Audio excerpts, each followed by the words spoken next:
Alors, Abdelali Hadjat, vous êtes sociologue, maître de conférences à l'Université Paris-Ouest de Nanterre, auteur de plusieurs ouvrages, dont Les frontières de l'identité nationale, paru en 2012 aux éditions La Découverte. Marwan Mohamed, vous êtes sociologue, chargé de recherche au CNRS, auteur notamment de La formation des bandes entre la famille, l'école et la rue, paru en 2011 aux éditions Presse universitaire de France. Alors on va commencer par définir le terme islamophobie. Alors contrairement à ce que prétendent certains journalistes, le terme islamophobie n'est pas une invention des islamistes iraniens.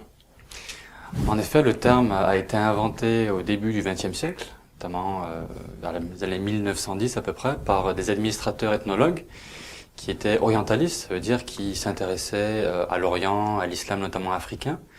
Et ils ont utilisé ce terme pour qualifier la politique coloniale française à l'égard des musulmans. Donc islamophobie, entendue par ces gens-là, c'était une politique discriminatoire, un traitement différentiel. Et donc eux, ils étaient contre l'islamophobie administrative pour maintenir la domination coloniale. Donc il fallait pas faire de différence entre des musulmans, des juifs, des animistes, etc. Il fallait avoir un pied d'égalité dans le traitement pour pouvoir maintenir l'empire colonial. Donc le terme en lui-même, il a été ensuite utilisé par d'autres orientalistes, notamment Étienne Dinet et Ben Ibrahim, qui qualifiaient toute l'histoire écrite par des Européens dans la biographie du prophète, biographie puis même plus généralement de l'histoire de l'islam, en disant qu'il y avait un biais. C'est-à-dire que la manière dont l'écriture de cette histoire a été faite était assez hostile. Donc l'islamophobie à ce moment-là est définie comme une sorte d'hostilité à l'encontre des musulmans, soit d'un point de vue administratif, soit d'un point de vue plus intellectuel. Donc on a commencé à parler d'islamophobie ambiante, d'islamophobie savante, etc. Donc le terme est inventé en français. Et ensuite, il y a une éclipse en français jusque dans les années 90-2000, mais il reprend en anglais, notamment en Grande-Bretagne, où les musulmans de l'époque commencent à utiliser ce terme au début des années 80 pour qualifier un racisme un peu spécifique aux musulmans et qui se différencie du racisme anti-pakistanais, anti-indien, etc. Donc le terme n'a pas été inventé par les mollahs iraniens, en 1970, comme disent certains journalistes. Par contre, il y a des termes, que ce soit en arabe ou en persan, qui sont utilisés pour parler d'hostilité à l'islam.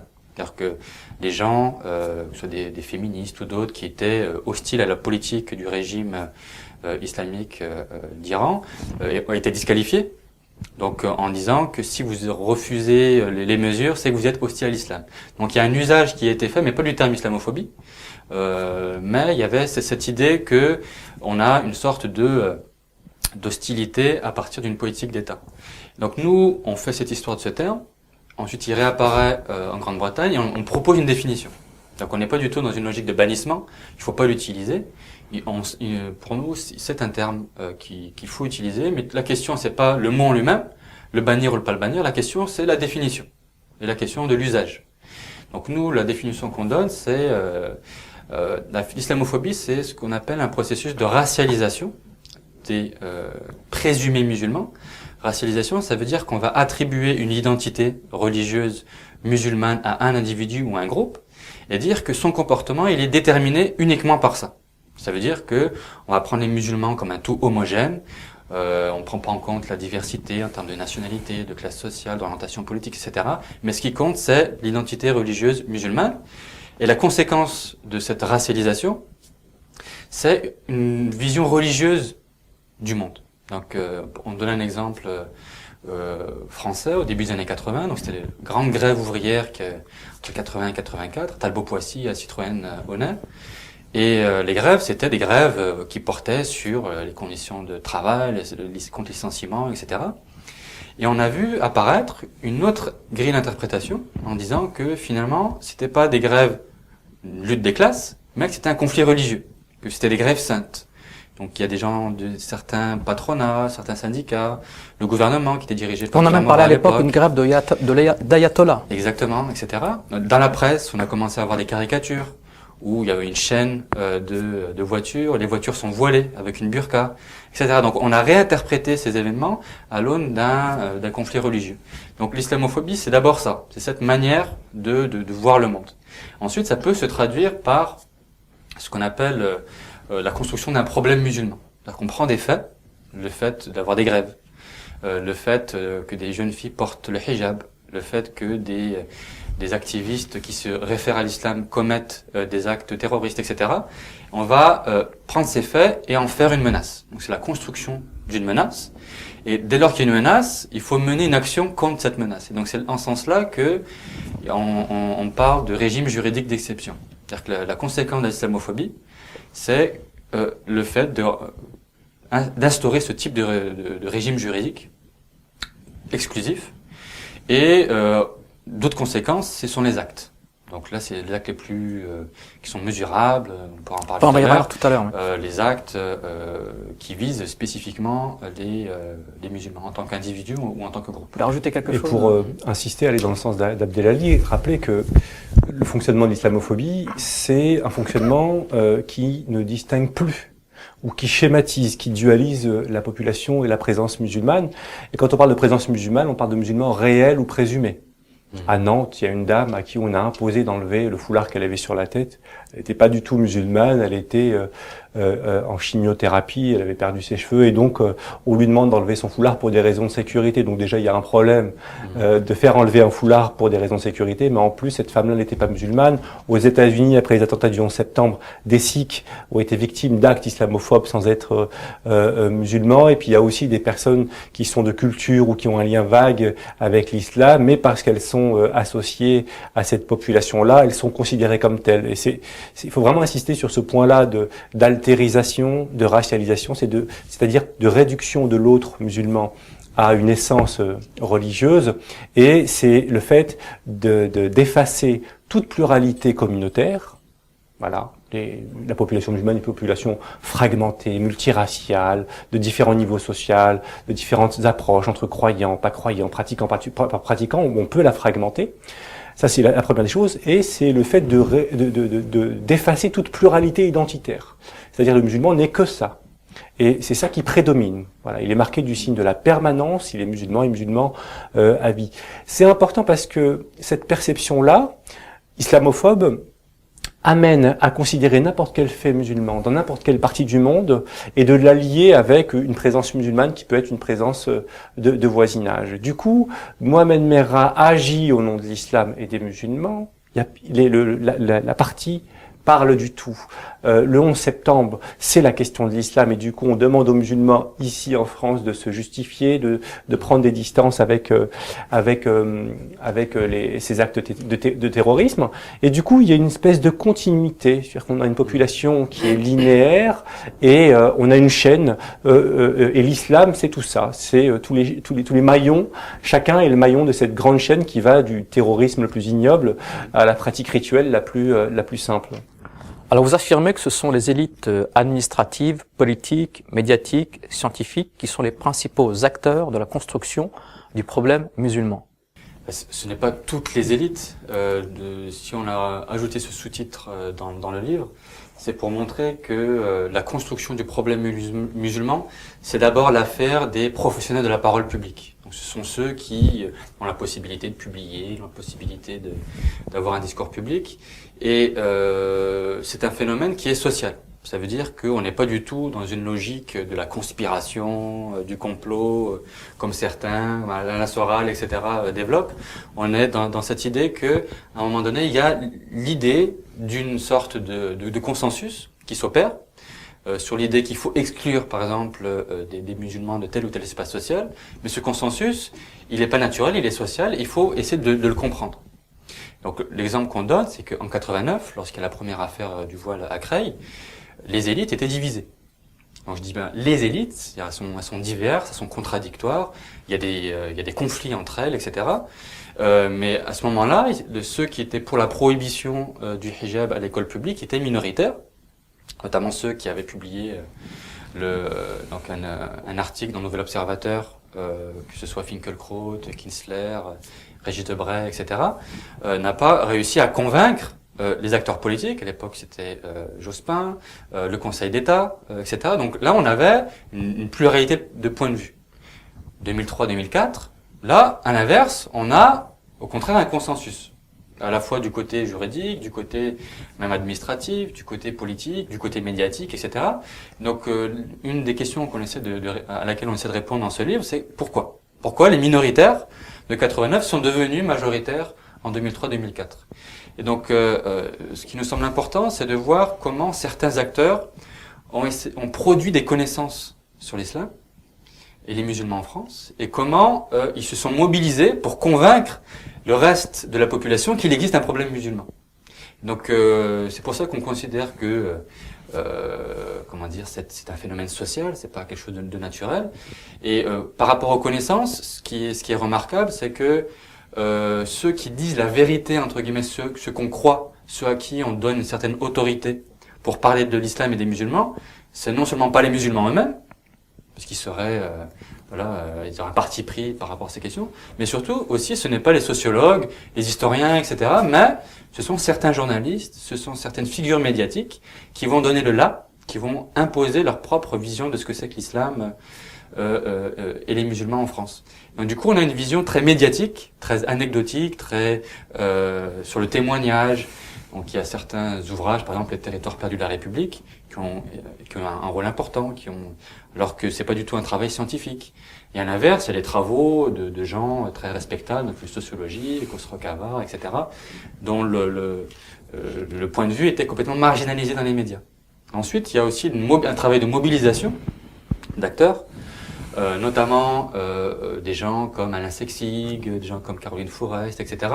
Donc je donne des noms pour que les gens voient, mais c'est pas tellement les noms qui nous intéressent, mais c'est plutôt le fonctionnement de cette logique, qui vont se mobiliser, qui vont réussir à convaincre les acteurs politiques, des acteurs juridiques, etc., etc. Et donc c'est en ce sens-là que c'est un processus qui a duré une vingtaine d'années. Et c'est à l'issue de ce long processus qu'on arrive à ce type de consensus national au début des années 2000, sachant que les événements internationaux ont joué bien sûr un rôle important, notamment le 11 septembre, qui a donné du grain à moudre à Là, vous parlez de 11 septembre, vous parlez d'un continuum entre islam, islamisme et terrorisme. C'est ça. C'est ce que je disais tout à l'heure, c'est-à-dire que c'est un des acquis de la cause islamophobe, de ceux qui portent ces discours-là d'homogénéisation, d'essentialisation, c'est d'avoir permis d'imposer dans de nombreux esprits, dans de nombreux discours, un système d'équivalence.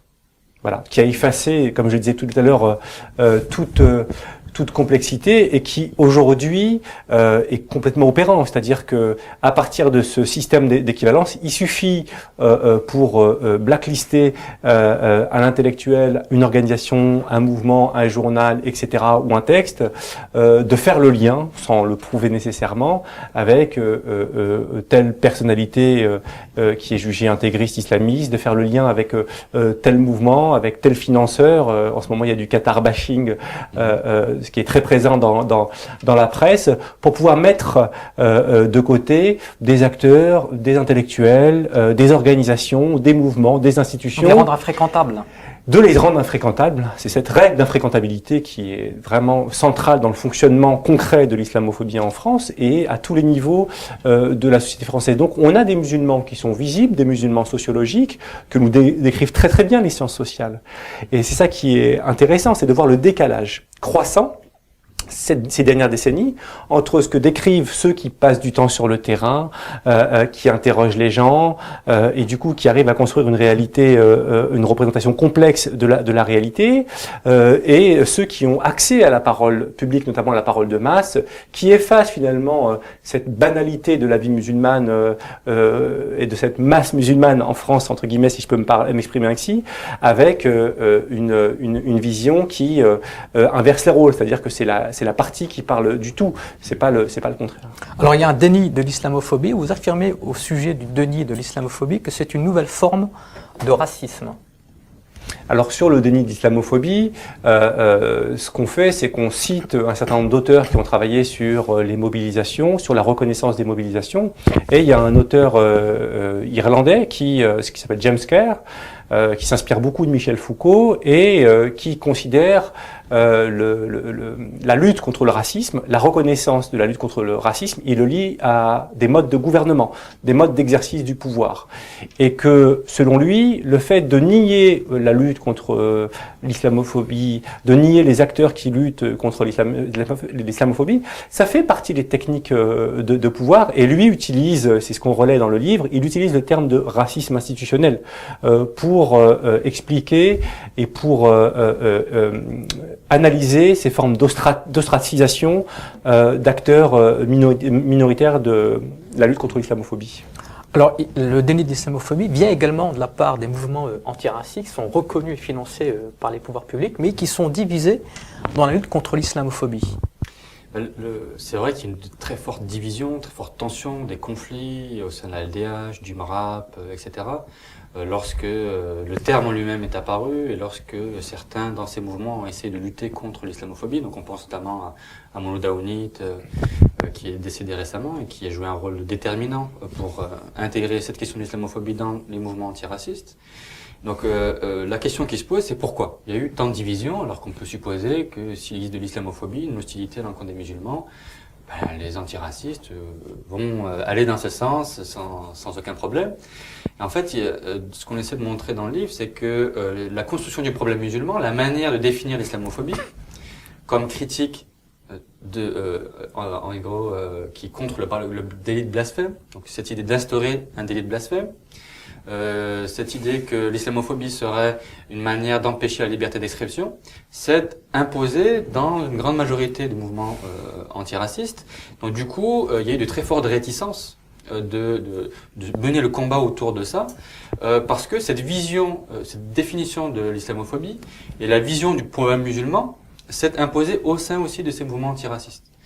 Et c'est lié, entre autres, enfin pour plein de raisons, parce que le déni, ça s'appuie sur des raisons historiques, donc sur le fait qu'en France, historiquement, le conflit entre l'Église catholique et l'État laïque, de fait, est très intense, il est toujours. Donc la question de la visibilité de l'espace public, la question de la séparation entre le pouvoir religieux et le pouvoir temporel, séculier, est toujours très importante dans l'histoire française. Il y a d'autres logiques qui rendent aussi cette question religieuse, la visibilité musulmane problématique pour ces mouvements antiracistes. C'est qui les porte. Qui porte la mobilisation contre l'islamophobie. Donc, comme le disait Marwan, il y a cette logique d'infréquentabilité. Donc, ce sont des gens comme le collectif contre l'islamophobie en France. Il faut les disqualifier complètement. Comme l'Indien de la République, le CRI, etc., etc. Et le fait que ces mouvements soient aussi pro-palestinien et aussi un discours critique sur l'État français, etc., etc., fait que il y a une disqualification de la cause de la lutte contre l'islamophobie, en même temps que ces gens-là sont constitués comme des ennemis politiques, notamment sur la question israélo-palestinienne, c'est-à-dire que certains intellectuels ont dit que si on promeut le terme islamophobie, ça reviendrait à donner un blanc-seing aux antisémites de banlieue. L'idée qu'il y avait une judéophobie qui serait spécifiquement musulmane. Et que le terme islamophobie, c'est les termes d'un intellectuel reconnu, l'islamophobie serait une forme de rhétorique anti-juive. C'est quand même des arguments qui sont avancés, qui sont pas présents sur la place et dans le débat public, mais qu'on peut lire très facilement sur des textes qui sont des textes de référence. Et à mon avis, c'est un des enjeux sous-jacents. C'est-à-dire que l'enjeu patent, c'est la question de la liberté d'expression, et il faut bien rappeler que il peut y avoir des usages, le terme islamophobie peut être instrumentalisé. C'est-à-dire que ceux qui disent que c'est instrumentalisable ont raison. Tous les termes désignant des formes de racisme sont instrumentalisables. On peut utiliser le terme islamophobie contre la liberté d'expression, on peut utiliser le terme antisémitisme contre la critique de l'État d'Israël. C'est des choses qu'on peut observer. Ça ne veut pas dire qu'il faut disqualifier ces deux termes, qu'il faut arrêter de s'en servir parce que il y a des usages qui sortent de la lutte contre le racisme et les discriminations. Donc sur le déni, la question du déni, c'est quelque chose qui est un point important. Aujourd'hui, même s'il y a du mouvement sur est-ce qu'il faut parler d'islamophobie ou pas, un mouvement qui est très très récent, la question de l'alliance et la reconnaissance, notamment par les pouvoirs publics, des acteurs qui sont en place et qui sont reconnus, notamment le CCIF ou d'autres, par les organisations internationales, la question se pose. C'est un vrai dilemme, c'est un vrai problème qui se pose aujourd'hui aux pouvoirs publics qui ne peuvent plus nier cette réalité-là. C'est plus tenable. Alors, sur la politisation de la question musulmane, est-ce que le discours islamophobe est rentable électoralement? Alors, on a peu d'études qui permettent de mesurer cette rentabilité électorale d'un discours islamophobe. Mais ce qu'on essaie de montrer dans le livre, c'est pourquoi l'islam est devenu tellement central dans le champ politique et que c'est devenu une ligne de clivage au sein de la droite, entre la droite et la gauche, au sein de la gauche, du gouvernement, etc. Donc, ce qu'on essaie de montrer, c'est qu'il y a une évolution depuis au moins début des années 80 par rapport aux grands partis de la droite, RPR, puis UMP et puis Parti socialiste. C'est qu'il y a une logique d'indistinction du point de vue des politiques économiques. C'est-à-dire que la gauche, le PS, à partir du début des années 80, a fait ce qu'on appelle le tournant de la rigueur, et donc a adopté l'idée de s'inscrire dans une économie capitaliste.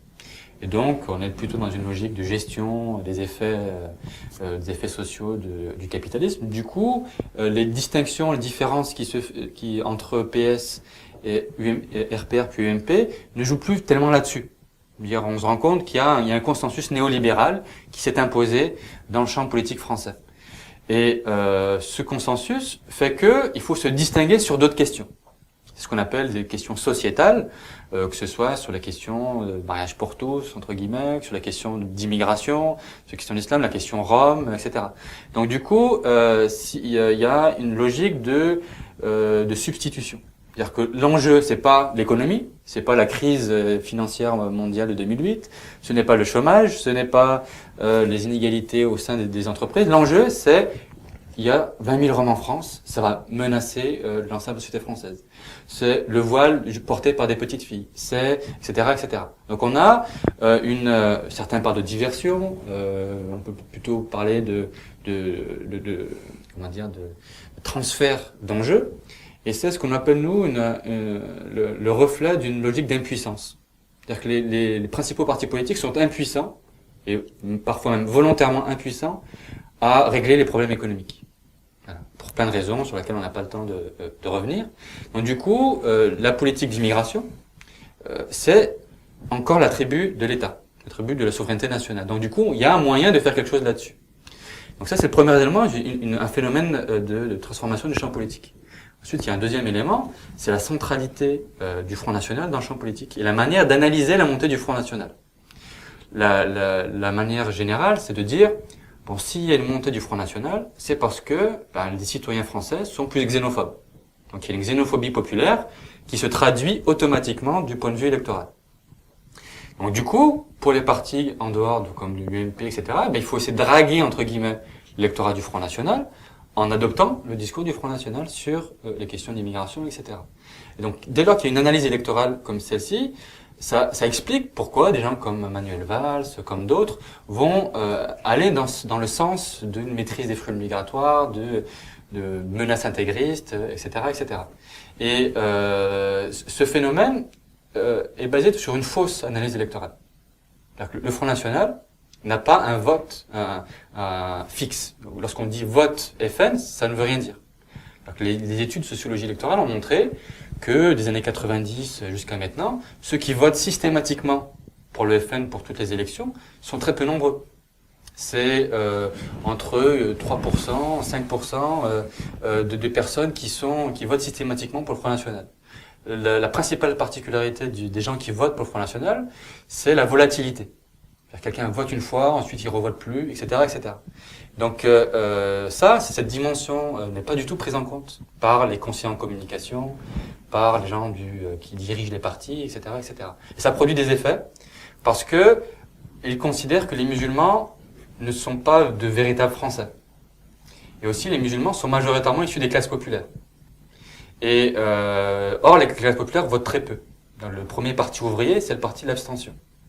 Donc du coup, électoralement, c'est pas intéressant entre guillemets. Donc du coup, ça peut aussi justifier le fait de s'attaquer spécifiquement à cette catégorie de la population. Il y a un autre point qu'il faudrait rajouter, c'est aussi de voir comment est-ce que finalement l'islamophobie, en tant que corpus idéologique, en tant que ensemble de discours et en tant que vision du monde, comment est-ce qu'elle est sa centralité dans les recompositions électorales, pas seulement en France, mais les recompositions politiques de manière générale en Europe. La montée du Front National est concomitante de la montée de l'extrême droite dans de nombreux pays européens, y compris des pays voisins. Et ce qu'il faut bien comprendre, c'est que c'est pas l'extrême droite qui a remis en selle l'islamophobie, c'est l'islamophobie qui a remis en selle les extrêmes droites. C'est pas Marine Le Pen qui a modifié les termes du débat en termes de laïcité, etc. C'est les modifications des termes du débat et du contenu apporté aux questions de laïcité, d'égalité et de la place des minorités qui a permis à Marine Le Pen de modifier son discours et de se présenter sur la même ligne que beaucoup de partis dits républicains, comme une défenseuse acharnée de la laïcité, de l'égalité homme-femme, et derrière ça, de l'identité nationale. Et donc, c'est quelque chose qui est quand même assez frappant et qu'on retrouve pas forcément pour les autres minorités, c'est qu'il y a une convergence, un phénomène de convergence idéologique qui traverse tout le champ politique. Et on voit des phénomènes de circulation qui sont assez intéressants. Une bonne partie des personnes qui animent le cycle d'extrême droite et identitaire pro-choix, par exemple, viennent de la gauche. Et il me semble que d'un point de vue idéologique, ils n'ont pas franchi le Rubicon. Ils n'ont pas eu à s'affranchir ou à faire une mutation profonde de leur manière de voir les choses. Ils se sont juste positionnés autrement par rapport à la question de l'islam et de la présence musulmane en France. Alors il nous reste 2 minutes. Il y a un chapitre dans votre ouvrage sur antisémitisme et islamophobie. Est-ce qu'on peut comparer les deux phénomènes ?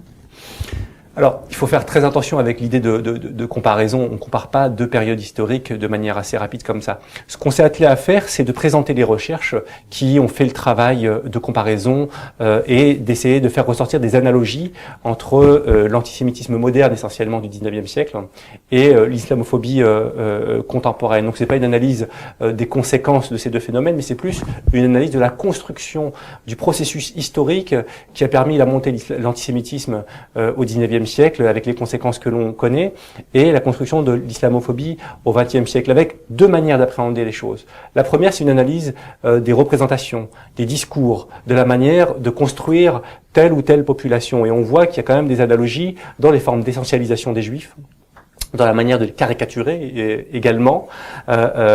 Finalement, on voit très bien que si on compare le nez crochu, les oreilles décalées, la dimension sournoise des individus, on retrouve beaucoup de points communs dans la manière de caricaturer les Juifs au 19e, début 20e, et la manière de caricaturer les musulmans aujourd'hui, même si les intentions de ceux qui caricaturent, je dis pas qu'elles sont équivalentes. Ça, c'est la première des choses. La manière de décrire les communautés. On a un groupe homogène, essentialisant la récurrence du thème du complot, de la conspiration. Conspiration judéo-bolchevique au 19e, conspiration islamo-gauchiste ou intégriste, le thème de l'Eurabia, etc.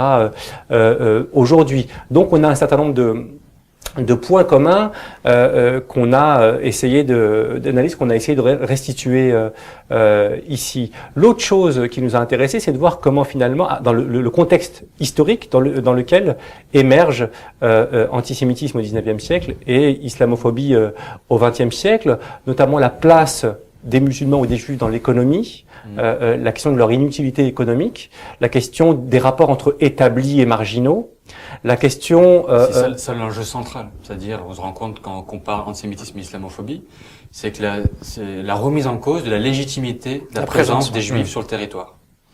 Et aujourd'hui, la légitimité de la présence des musulmans sur le territoire. Et donc c'est ce que disait Bourdieu en 89. Il y a une question vraiment patente, ce qui est celle: peut-on ou non accepter une fille portant le hijab à l'école publique, qui cache une question latente: peut-on ou non accepter l'immigration nord-africaine en France? Et on est toujours dans cette logique-là. Et du point de vue de l'antisémitisme, la solution, entre guillemets, c'était des logiques de persécution, logiques d'exclusion au niveau professionnel, au niveau de la nationalité. Ça a débouché par un processus complexe jusqu'à des logiques d'extermination. Aujourd'hui, en termes de persécution et de violence, ça n'a rien à voir. Bien sûr, il ne faut pas comparer l'incomparable, mais on est encore dans une logique d'exclusion. Merci à vous, messieurs. Alors, je rappelle cet ouvrage qui est vraiment l'ouvrage de référence sur l'islamophobie. Donc, Abdelali Hadjat Marwan Mohamed, Islamophobie, comment les élites françaises fabriquent le problème musulman.